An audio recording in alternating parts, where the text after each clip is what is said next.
अंतरराष्ट्रीय युवा विद्वान, जैन दर्शन में यूनिवर्सिटी टॉप व गोल्ड मेडलिस्ट, जैन सिद्धांत एवं न्याय विषयों को सरलता से समझाने वाले, यूएसए, इंग्लैंड, ऑस्ट्रेलिया आदि अनेक देशों में जैन धर्म की महती प्रभावना करने वाले, पंडित टोडरमल पुरस्कार, युवा विद्वत रत्न आदि अनेक पुरस्कारों से सम्मानित मूर्धन्य विद्वान डॉक्टर संजीव कुमार गोधा जयपुर द्वारा जानिए धर्म का मर्म।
हंस सिद्ध सूर्य उपाध्याय साधु सर्व अर्थ के प्रकाशी मांग सीख उपकारी है। इनको स्वरूप जान राग दिन भई जो भक्ति काय को न आए तुलसी को चाहिए। धन्य दिन नीत काज सब आज भये अरे जोड़ बार बार वंदना हमारी है। मंगल कल्याण सुख तो हम चाहते हैं। ओ मेरी ऐसी दशा जैसी तुमदारी है। ओ मेरी ऐसी दशा जैसी तुमदारी है।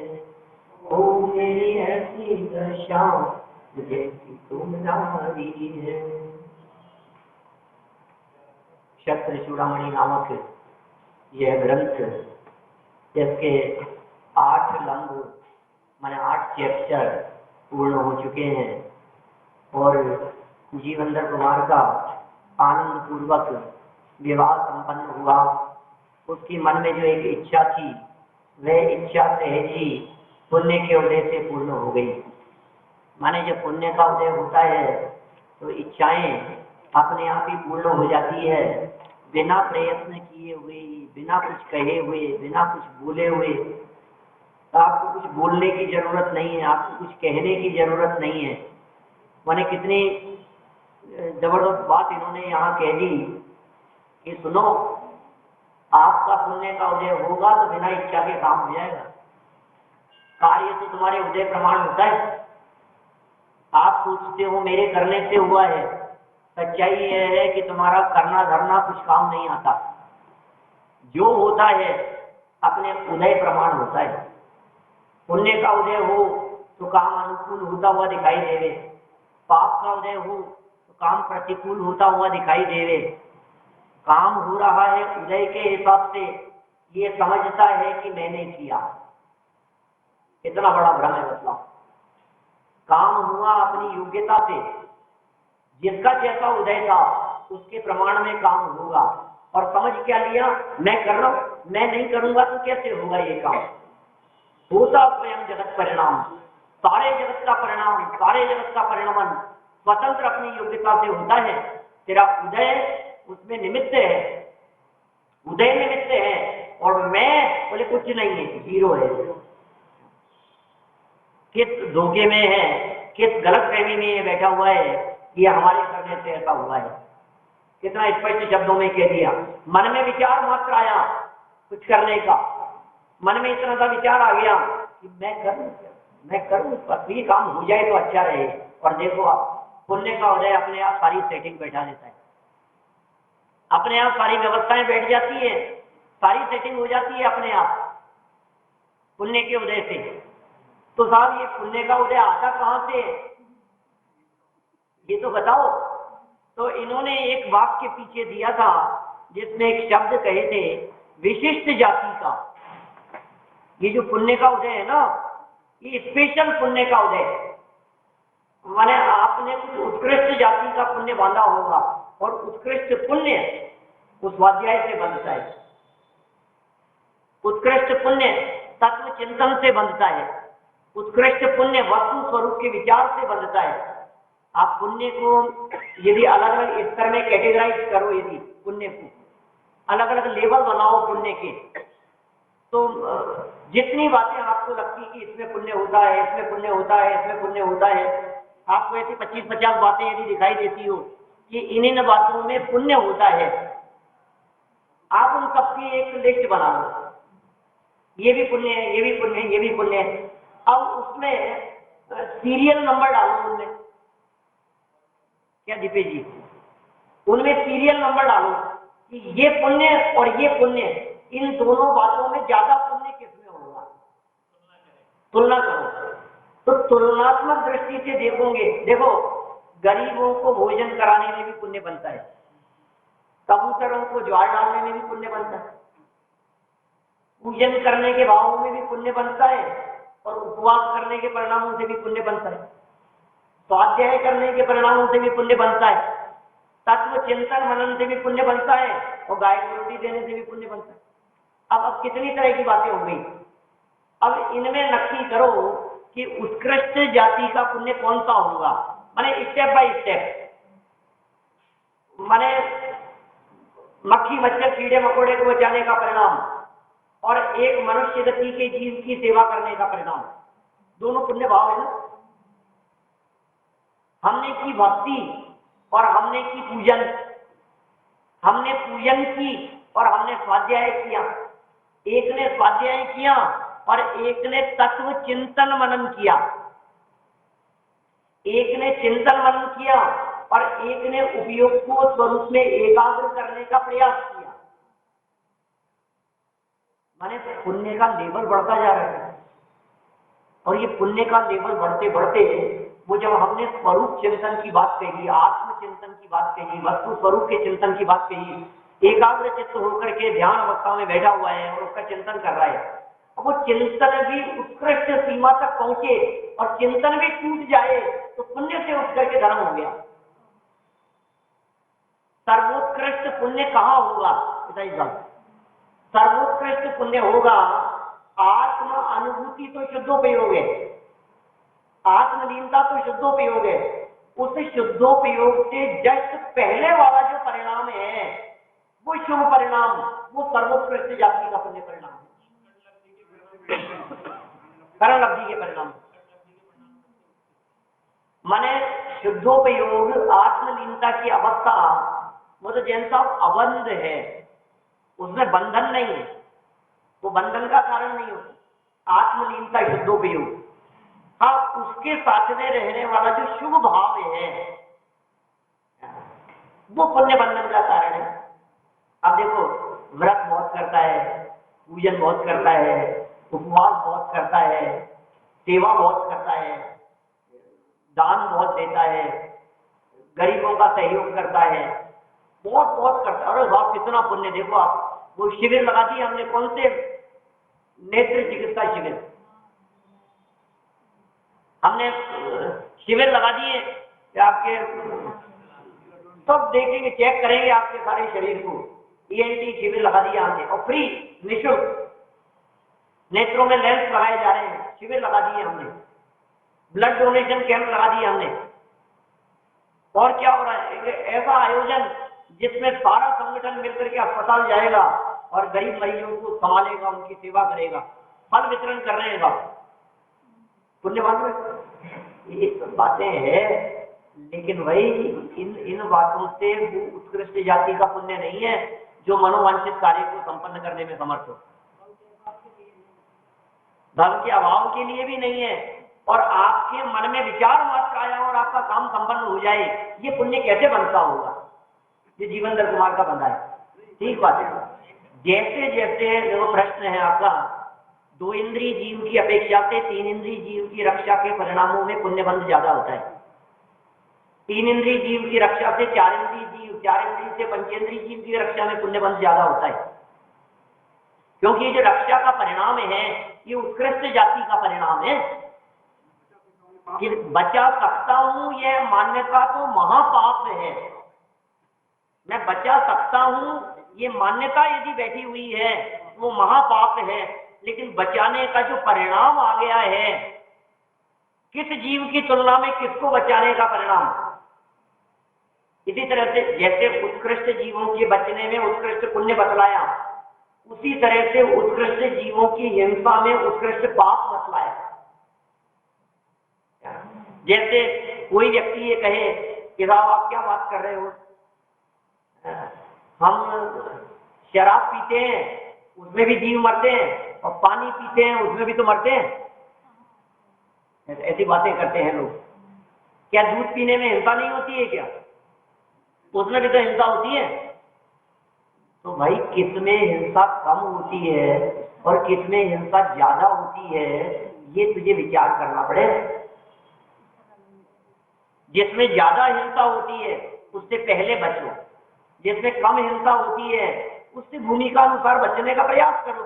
लोग तो कहते हैं फिर तो बोलो भी मत, फिर तो सांस भी मत लो, फिर तो सांस लेने में भी हिंसा होती है। ये सब कुतर्क हैं, क्योंकि उसमें कंपैरिजन किया गया है, तुलना की गई है, किसमें ज्यादा पाप है किसमें ज्यादा पुण्य है, ये विचार करना। माने उत्तर बढ़ते हुए पुण्य की हमने बात की, और जीवनधर कुमार जिनके उत्कृष्ट जाति का पुण्य परिणाम था, उनके परिणामों के अनुसार उनके मन में ये विचार आया कि भाई ऐसा काम हो जाए, और वो काम संपन्न हो गया। सारे संयोग आकर के मिल जाते हैं जब पुण्य का उदय होता है, तो मिलाने नहीं पड़ते। तुम कितनी भागदौड़ करते रहो, पुण्य का उदय होगा तो काम अपने आप होगा। भैया उस जाति का पुण्य का उदय होगा तो घर बैठे व्यक्ति देने के लिए आएगा, बोलो, घर बैठे। और पाप का उदय होगा तो क्या होगा? ताले तोड़ के ले जाए, बोलो। ऐसा पाप का उदय हो तो आपके पास में आए तो आपकी बुद्धि वैसी फिर जाएगी और आप सब फूल करके दे दोगे, ले जा बुर्की डाल दो। ये बुर्की डालना तो निमित्त मात्र है, असली मूल जो है वो है उदय। असली जो निमित्त है वो भी पुण्य पाप कर्म का उदय है। हम दोषारोपण करते रहते हैं दूसरे लोग, इसकी वजह से ऐसा हो गया, इसकी वजह से ऐसा हो गया, इसने ऐसा कर दिया, उसने ऐसा कर दिया, बहुत गलत है। देखिए आप जीवनधर कुमार का आनंद पूर्वक रहना, आनंद पूर्वक रह रहे हैं जीवनधर कुमार। 9वां लम्ब शुरू कर रहे हैं, 424 नंबर का यह पेज है। अथव्यूढ़ाम निधाम गाढ़स्नेहोन बभूरिमाम वांछितां यदि वांछेयुः सकारैव संस्कृतिः। विमला से विवाह उपरांत अत्यंत स्नेही जीवनधर कुमार ने नई ब्याही हुई इस विमला नाम की पत्नी में बहुत स्नेह का अनुभव किया। निश्चय से जिनको हम चाहते हैं, अगर वे भी हमें चाहें तो संसार भी सार रूप लगता है। क्या ये नीति वाक्य है क्या? जिनको आप पसंद करते हो, यदि वे आपको भी पसंद करने लगे तो फिर ऐसे लगने लगता है कि भाई कोई दुख नहीं है संसार में। संसार में रहते हुए भी सुख लगने लगता है, सुख महसूस होने लगता है, ऐसा ये कह रहे हैं नीतिकार। देखिए यहाँ कुछ बातें सरल अर्थ विशेषार्थ में खोल रहे हैं। नव विवाहिता पत्नी विमला जो कि प्रेम करने में अति प्रवीण है, उसके साथ जीवनधर कुमार अतिशय प्रेम पूर्वक रहने लगे, क्योंकि रागी जीव जिस इच्छित वस्तु को चाहता है, यदि वह इच्छित व्यक्ति भी उसे चाहने लगे तो उसे संसार भी सारभूत बाधित होने लगता है। हम बच्चों से जितना प्रेम करते हैं, यदि वे बच्चे भी हमें उतना ही चाहने लगे तो फिर हमें लगता है कि कितना अच्छा सत्पूर्वक बीत रही है जिंदगी। लेकिन होता क्या है, जग में जिसको निज कहता मैं, वह छोड़ मुझे चल देता है। अरे ये तो पुण्यशालियों की बातें हैं ऐसी, ऐसा ऐसा तीव्र पुण्य दिखाई नहीं देता है इस पंचम काल के जीवों का। यहाँ तो पाप परिणाम वाले, पाप के होने वाले जीव ज्यादा दिखते हैं, इसलिए सोचते कुछ है, होता कुछ है। जिन्हें आप चाहते नहीं हो वो आपको चाहते हैं, और आप जिन्हें चाहते हो वो आपको नहीं चाहते। ऐसे वाक्य घरों में कहते हुए दिखाई देते हैं कि हम मरे जा रहे हैं इनके लिए, लेकिन इनको हमारी परवाह नहीं। घर घर में ऐसे वाक्य बोले जाते हैं, हमने क्या नहीं किया इनके लिए, हमने सारा जीवन इनके लिए दे दिया, हमने इनके लिए कहे जो हाँ में हाँ मिलाने के लिए तैयार है, जो कहे वो करने के लिए तैयार है, लेकिन उसके बावजूद भी देखो इन्हें हमसे कोई मतलब ही नहीं, इन्हें हमारी परवाह नहीं। माने ये जो बातें दिखाई देती है, ये बातें स्पष्ट रूप से इस बात को प्रदर्शित कर रही है कि आपके उस तीव्र पुण्य का उदय नहीं है। जिनके विशिष्ट पुण्य का उदय होता है उनके एक तरफा नहीं होती है प्रीति, जिनके प्रति प्रीति होती है वे भी आपको चाहते हैं, और ये दोनों तरफा प्रीति होने से कभी कभी ऐसा भ्रम भी हो जाता है कि ये संसार कितना अच्छा है, ये संसार सार रूप लगने लगता है। देखें विशेषार्थ में संसार तो निस्सार ही है भाई, सही बात तो ये है, संसार तो निस्सार है, संसार में तो कहीं भी सार नहीं है, उसमें किसी अपेक्षा से कुछ भी सार नहीं है। फिर भी रागी जीव इच्छित पदार्थ पाकर इसे सार रूप समझने लगता है। इस संसार में तो रंच मात्र भी सार नहीं है, सच्चाई तो यही है। दौलत राम जी की छेड़ाला, पांचवी ढाल का पांचवा चंद, क्या लिखा है बतला उसमें? तब मेरी संसार असारा, क्या गति दुख जीव भरे हैं, परिवर्तन पंच करे हैं, सब विधि संसार असारा, या में सुख नाही लगारा। बहुत मार्मिक छंद है। छेड़ालों की पांचवी ढाल सबसे पहले याद करनी चाहिए। छेड़ ढालों में क्या सबको याद होनी चाहिए। कभी कभी पाठ किया करो, कभी जैसे रुको ना बाद में यहाँ कि तुम्हें जैसे पूजन में इंतजार कर रहे हो, कोई आए नहीं हो, तो छेड़ाला बोलना शुरू कर दो पांचवी ढाल। प्रवचन के लिए आकर के बैठ जाओ और मान लो कोई आए नहीं है तो आप छेड़ाला की पांचवी ढाल बोलो, बहुत मार्मिक है। क्या कहा है? क्या गति दुख जीव भरे हैं, परिवर्तन पंच करे हैं। समझ में आई? अर्थ समझ में आ रहा? चारों गतियों में दुखी जीव भरे हुए हैं और करते क्या है? परिवर्तन पंच प्रकार के परिवर्तन करते हैं।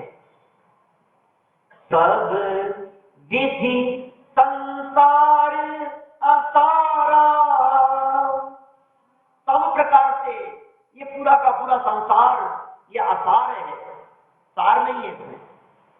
या में सुख नाही लगारा, ये लगार क्या चीज है? लगार क्या होता है मास्टर साहब? लगार क्या होता है? बोलो जो ये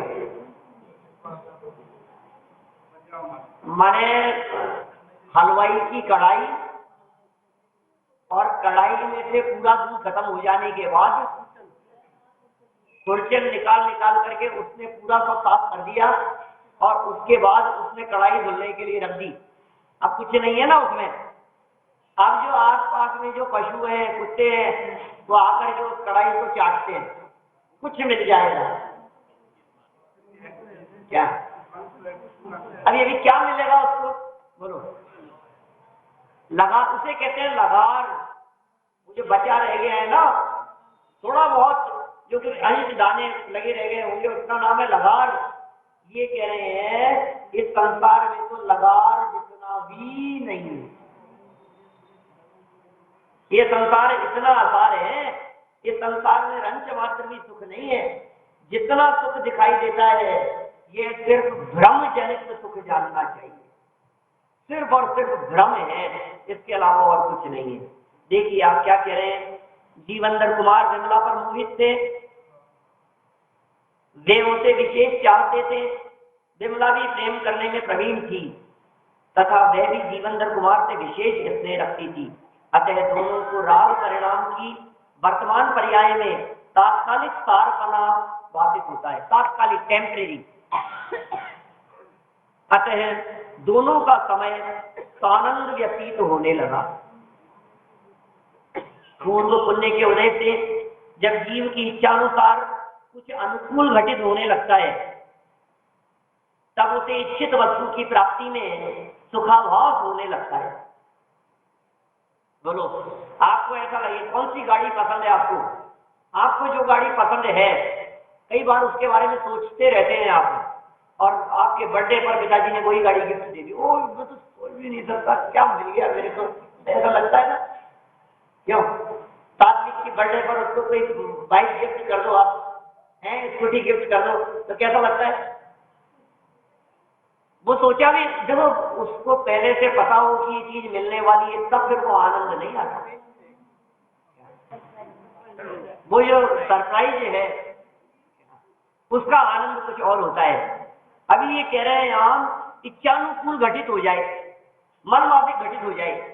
अभी आप घर पहुंचो और आपकी जितनी उधारी है तो घर पहुंचते ही आपके पास में ऐसे ला करके दे ले, परसों से जिसका इंतजार हो, तो आपको ऐसा लगता है आज तो न मालूम कितना पुण्य एकदम पट गया, कोई पुण्य जैसे कोई आ गया एकदम है।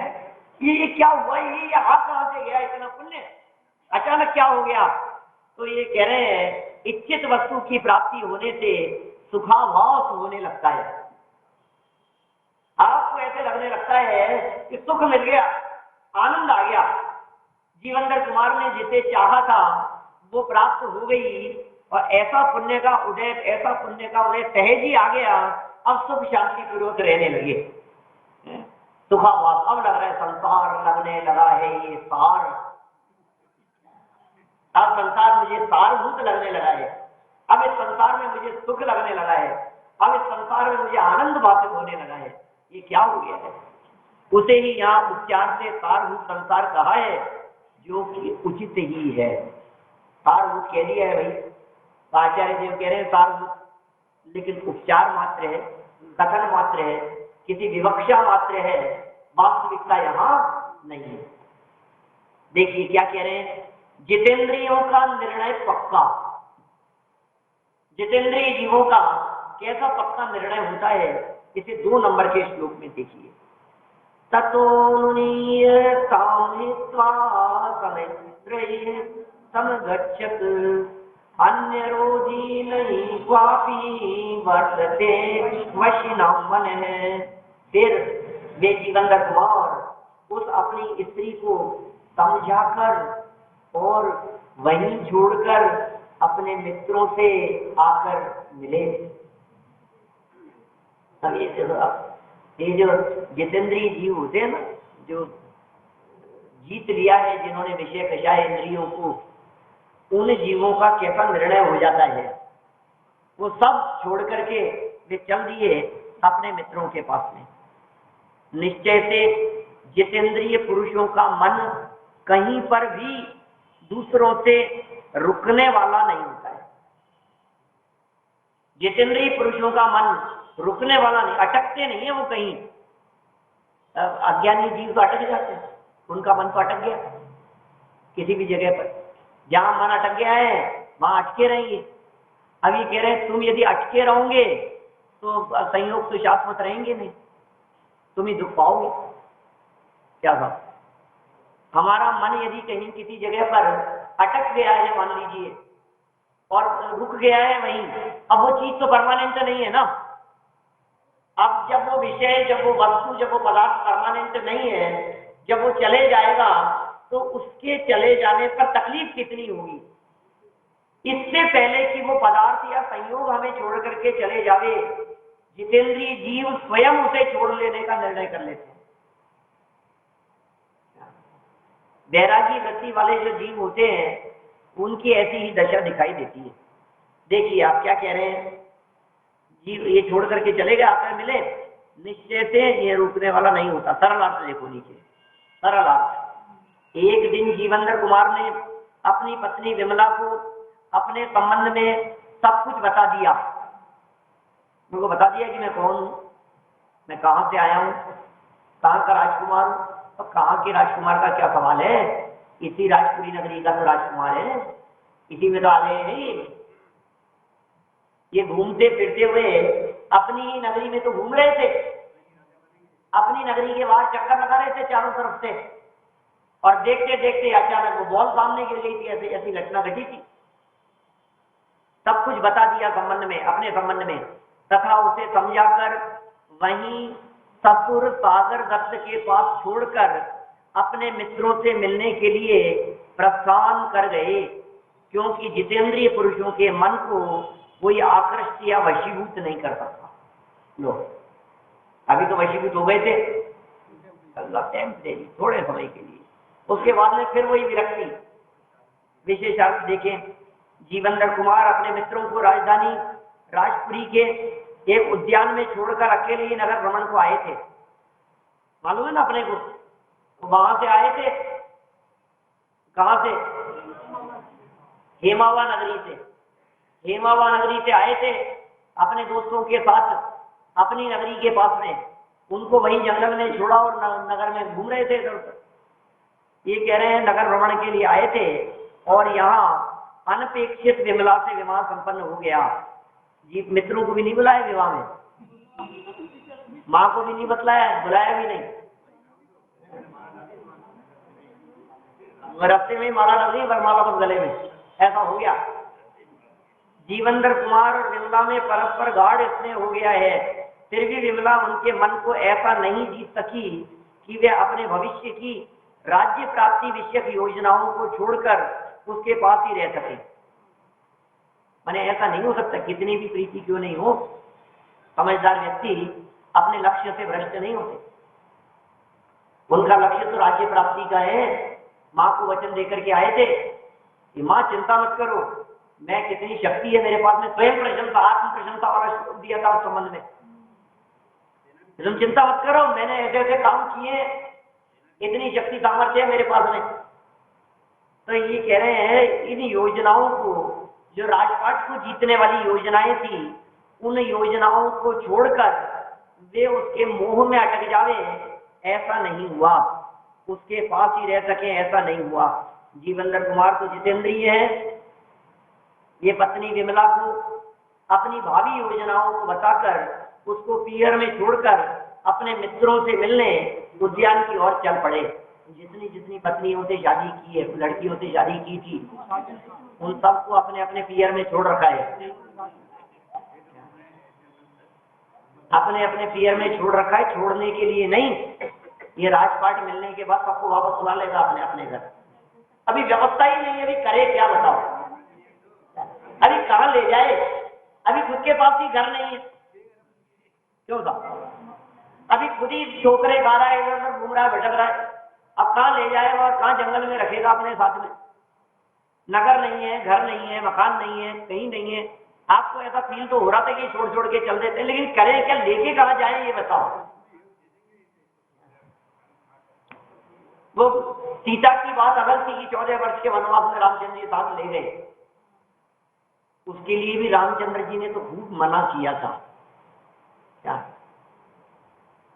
वो सीता ही नहीं मानी, इसलिए साथ में चले गई। लेकिन यहां तो भी कहां रखेंगे, तो उनका तो खुद ही ठिकाना नहीं कि कहां जाने वाले। मित्रों से मिलने के लिए उद्यान की ओर चल पड़े। मित्रों द्वारा जीवेंद्र कुमार का आदर सत्कार होना। वर चिन्हम समालोक्य मन्यत बांधवा, एहि कातिशय प्रीति रति मात्रा ही देहि नाम। क्या कह रहे हैं, जीवंदर कुमार के मित्रों ने वर के चिन्हों से युक्त उन जीवंदर कुमार को देखकर अत्यंत आदर सत्कार किया। मेहंदी वेंदी बनी हुई होगी क्या भाई, वर के चिन्ह और क्या दिखेंगे मतलब मेरे को। तो उन्होंने पहचान लिया कि भैया शादी करके आया है, ऐसे पहचान लिया। और जैसे ही पहचान लिया तो विशेष आओ भगत और स्वागत सत्कार करने लगे। देखिए कोई विशेष ऐसी बात प्रयोजनभूत तात्विक बात जहाँ आएगी हम वहां विशेष रुकेंगे, बाकी तो कथा चल रही है, हम पढ़ते जा रहे हैं। निश्चय से प्राणियों को इस लोक संबंधी अतिशय अर्थात सांसारिक उत्कर्ष में ही प्रेम अति मात्रा में होता है। ये जगत का ऐसा ही स्वरूप है क्या। आप यदि प्रवचन करने के लिए आओ ना, प्रवचन सुनने के लिए आओ तो विशेष स्नेह नहीं होता, और आप यदि शादी करके आओ तो सारा समाज आता है। आप बोलो ऐसा हो सकता है?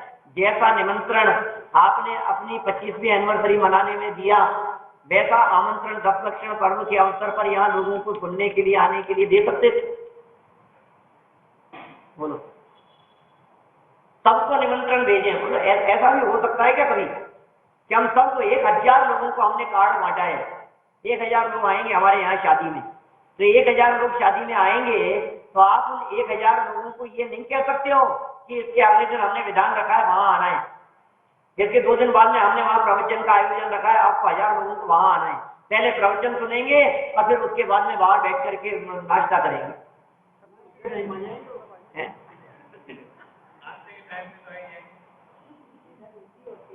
फिर आप ऐसा करें कि वो नाश्ता खत्म कर देवे, नाश्ते का टाइम पहले कर देवे और प्रवचन का बाद में, जिससे सब लोग आए तो फिर प्रवचन ही सुन करके जा पाए।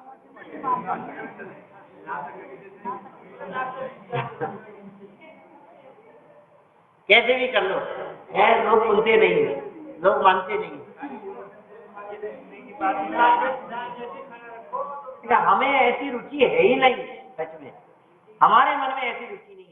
माने विषय कषाय के कार्यों में तो निमंत्रण देते हैं, विषय कषाय के कार्यों में तो सारी समाज को, लोगों को, परिचित लोगों को, सबको बुलाते हैं, और जहाँ तत्व ज्ञान और तत्वाभ्यास की बात हो, जो सच में उनके दुख दूर करने में सहयोगी हो, वो बात सुनने के लिए हम किसी को प्रेरित नहीं करते, प्रेरणा नहीं देते। आप 1000 लोगों को यदि आपने बुलाया, आप 1000 लोगों को कहेंगे तो मैं दावे के साथ कह सकता हूँ 1000 में से 25-50 लोग तो आएंगे। 1000 में से 25-50 की बात कर रहा हूँ मैं। 1000 में से 25 का मतलब कितना हुआ? 2-2.5%। क्या वो भी सफल है? कौन कहे, किसको कहे? पहले से ये मान करके बैठते हैं ये तो नहीं आएंगे, पहले से हमारे दिलो दिमाग में ये बात बैठी हुई होती है ये तो आएंगे ही नहीं, ये तो सुनेंगे ही नहीं। अरे नहीं, ये क्या सुनेंगे, ये क्या सुनेंगे, ये तो गुटखा खाता है, ये क्या सुनेंगे, ये तो ताश खेलता है, ये क्या सुनेंगे, नहीं ये कहाँ है यार, ये तो रात को खाते हैं, आलू प्याज खाते हैं, ये क्या सुनेंगे। अपने जीवन को देखो, आप नहीं खाते थे क्या पहले, फिर आपने कैसे सुन ली? कौन व्यक्ति कब सुनेगा पता नहीं। ये देखो आप यहाँ ये कह रहे हैं नीतिकारों से कि सांसारिक कार्यों में विशेष प्रीति दिखाई देती है, ऐसा ही जगत का स्वरूप है, क्या करें। जीवंदर कुमार को वर चिन्हों से विभूषित देखकर उनके मित्रों ने उनका बहुत आदर सत्कार किया, क्योंकि इस लोक संबंधी उत्कर्ष होने पर मनुष्यों का प्रेम वृद्धिंगत हो ही जाता है। विशेषार्थ बगीचे में स्थित मित्रों ने जीवंदर कुमार को देखते ही जान लिया कि वे इस एक और नई शादी करके आ रहे हैं। बगीचे में आते ही जान लिया उन्होंने। इस विवाह के पूर्वी जीवंदर कुमार की 5 पत्नियां थी, ये छठा विवाह है। रागी जीव को रागजन्य नया कार्य अच्छा लगता ही है। रागजन्य कार्यों में विवाह का कार्य तो अन्य सब कार्यों से अधिक प्रिय होता है। अतः जीवंदर कुमार नया विवाह करके आए हैं, यह जानकर मित्रों ने उनका बहुत आदर सत्कार किया, जो उनकी भूमिका के योग्य ही था। आगे देखिए, बुद्धिसेन विदूषक का हास्य विनोद। विनोद माने